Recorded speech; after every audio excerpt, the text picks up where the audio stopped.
Hanap mo ba ay perfect charger para sa ating DJI Mini 2 na battery? Saktong-sakto to para sa ating mga travels na nagkakahalaga lang ng 425 pesos, hand carry sa sobrang liit at napaka-cute na charger na talagang magugustuhan nyo na kagaya ko. At para sa mga interesado, ibababa ko na po yung link sa comment section kung saan ko po ito nabili.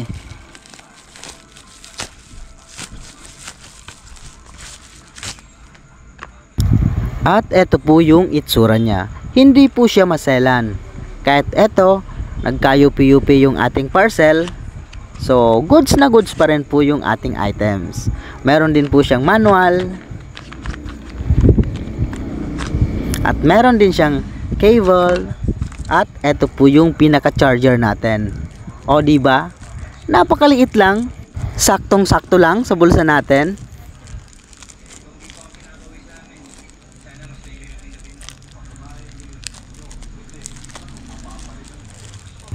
Type C na rin po pala siya na saktong-sakto para sa mga fast chargers natin.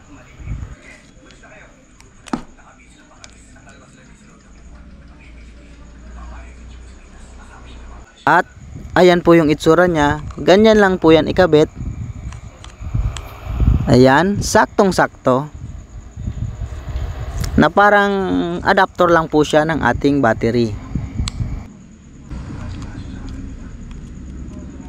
At i-testing na po natin. Ayan. Kulay green po siya kapag full charge at kapag charging, kulay red naman po siya. Ayan. Gumagana po siya. Ganyan po siya katibay. Hindi po siya maselan. Kita nyo naman kahit nagkayupi-yupi yung box niya, ng ating parcel, ay gumagana pa rin. So, ayan po yung manual. Hindi po natin maintindihan kasi Chinese po siya. Pero okay lang po yan. Importante, gumagana yung ating charger. Thanks for watching. Bye-bye.